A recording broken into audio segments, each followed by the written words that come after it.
Welcome back to the Spirit of Old America. Today, we're diving into a collective memory many try to forget: the cafeteria trays of the 60s, 70s, and 80s. If you remember the unidentifiable mystery meat, the strangely firm Jell-O cubes, or powdered mashed potatoes, this is for you. We're counting down 25 iconic dishes that defined a generation. Get ready for a dose of nostalgia that shaped the American palate. Let's dig in. Mystery meat with brown gravy. This dish wasn't just food, it was a cultural phenomenon. It was the undisputed king of the steam table, a symbol of cost-cutting efficiency that ruled American school and military cafeterias throughout the 60s and 70s. No one was ever sure of its origin. Was it pork, veal, or industrial scraps?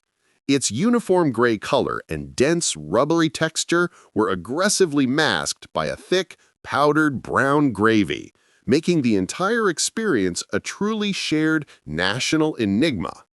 The composition was irrelevant, the mystery was the point. For a generation of American kids, this single slice of unidentifiable protein taught us the quick art of suspicion, the value of a strong stomach, and the urgent necessity of hiding food under a scoop of mashed potatoes. Powdered mashed potatoes. This isn't just a side dish, it's a symbol of post-war industrial food.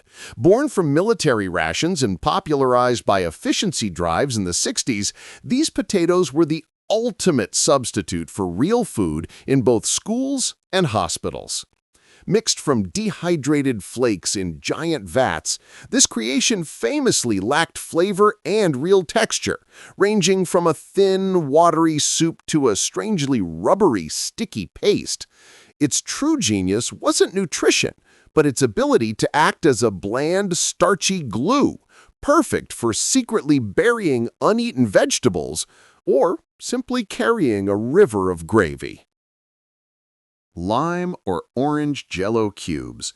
This fluorescent jiggly cube was the ever-present vibrant pop of color on the institutional tray, mandatory in both school cafeterias and hospital rooms.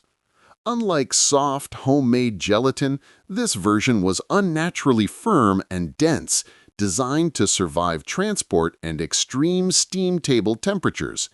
Its signature feature was the impossible rubbery jiggle, a cheap, cheerful illusion of dessert that required no chewing and provided zero nutrition, yet symbolized childhood resignation. For a child, mastering the art of balancing the perfect cube on a flimsy plastic spoon was the day's only real challenge. Salisbury steak on plastic tray. This was the cafeteria's valiant yet failed attempt at gourmet. Far from any actual steak, this preformed frozen patty defined disappointment for countless students in the 70s and 80s schools.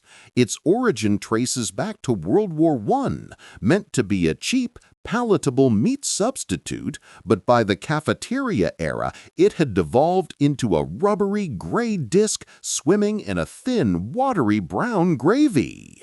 Served directly on the plastic tray, its bland, metallic taste was often compounded by the sad, soggy side of canned peas, a culinary compromise wrapped in nostalgia. Canned green peas and carrots mix. This ubiquitous side dish was the ultimate symbol of institutional indifference. Dumped directly from large industrial cans onto the tray, these vegetables were perpetually overcooked, boiled past any hope or flavor or texture.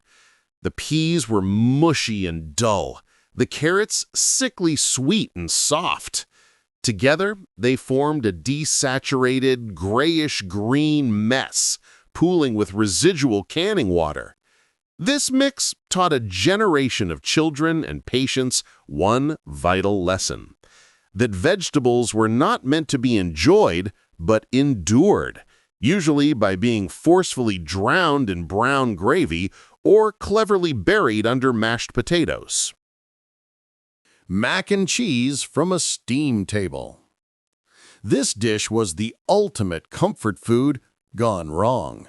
Served straight from the steam table where it lived all morning, the macaroni and cheese suffered from constant heat exposure. The bright orange powdered cheese sauce thickened into a dense, starchy paste, while the top layer baked into an unyielding, brittle crust. The flavor was purely artificial, a dusty imitation of cheddar, but its sheer density provided essential calories for a student's afternoon.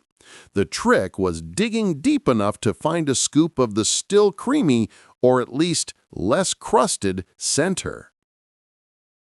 Meatloaf slice with ketchup glaze. A rectangular block of highly compressed grayish meat.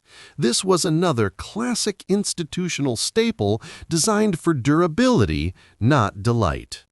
The dense, uniform slice was almost always topped with a thick, impossibly bright red glaze made predominantly from sugar and cheap ketchup or corn syrup, which baked into a rigid, sticky crust.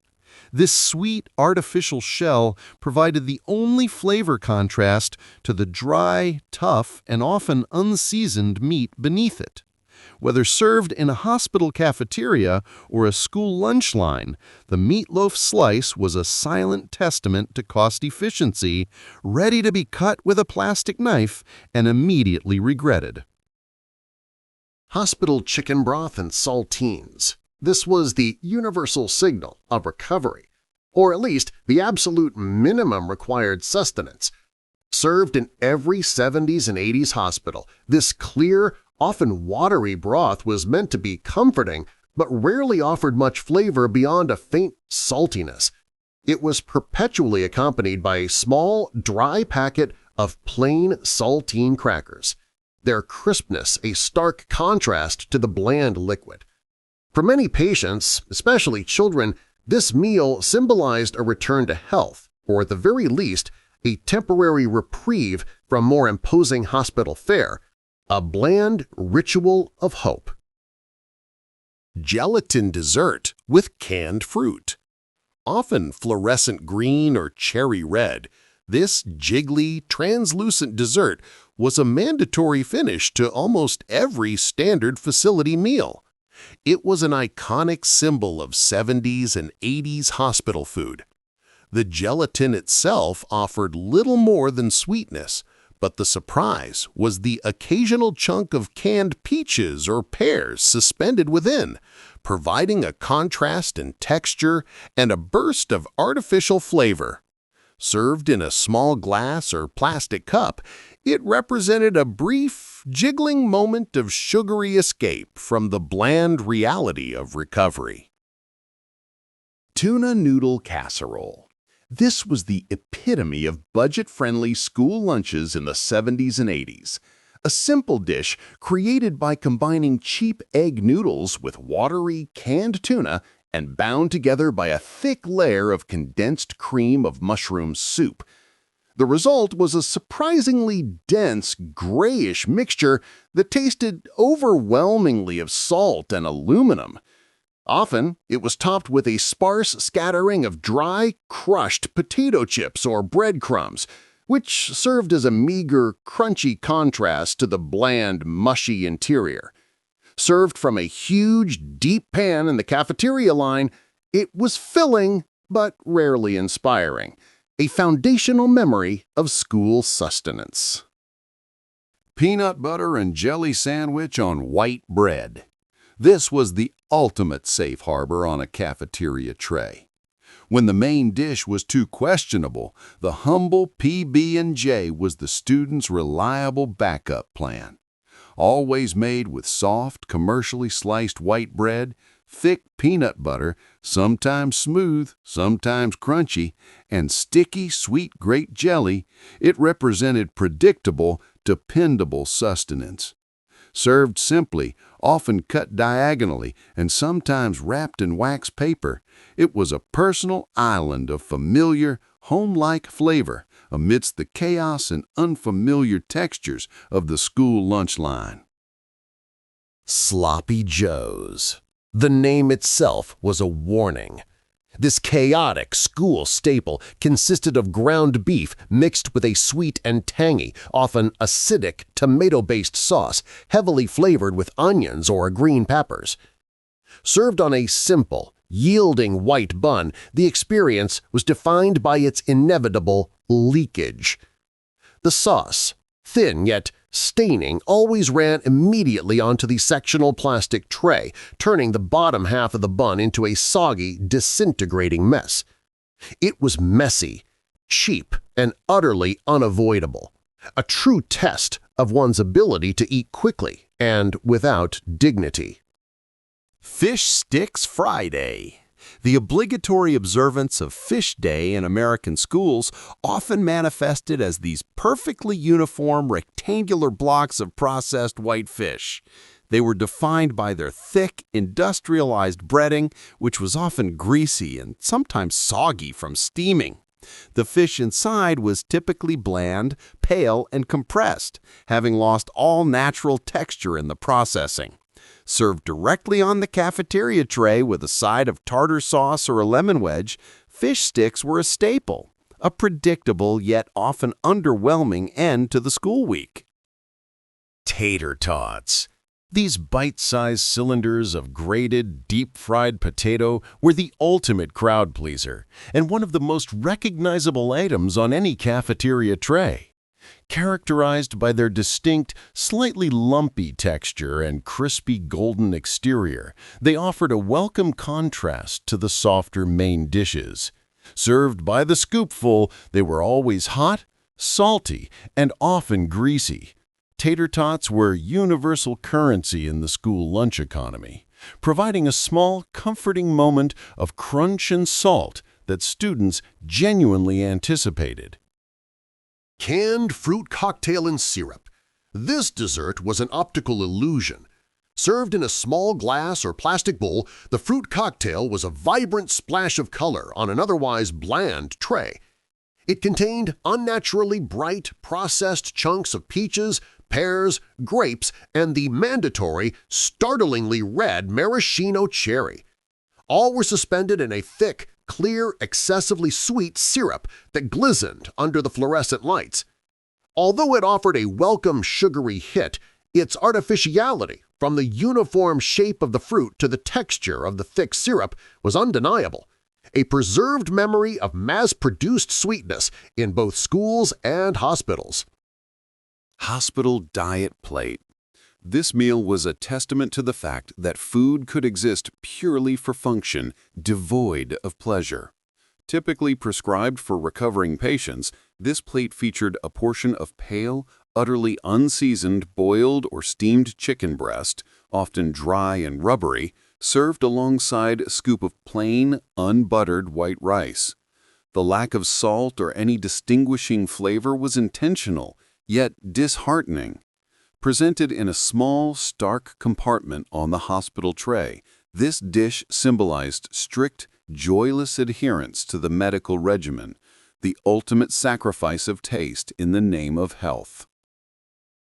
Tomato soup and grilled cheese. This classic lunch duo was the rare cafeteria meal that offered genuine comfort. The soup, straight from a can and often watered down, was thin, bright red, and tasted distinctly of processed tomato and salt.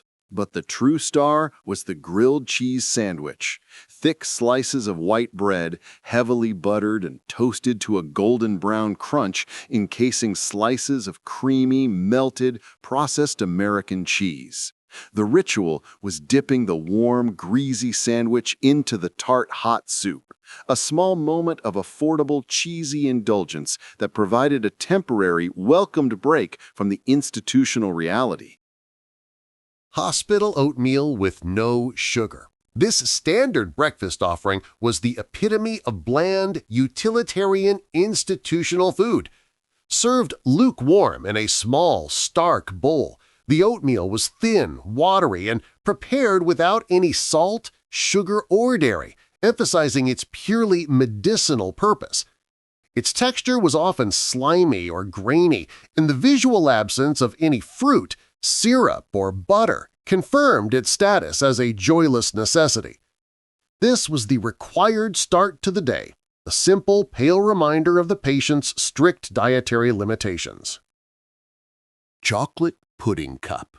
This small, pre-packaged indulgence was one of the greatest inventions of the cafeteria diet.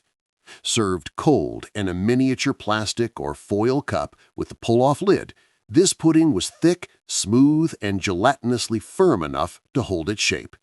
Its dark, artificial sweetness was a guaranteed relief from the blandness of the main course, whether you were a child in a noisy school cafeteria or an adult patient in a quiet hospital room.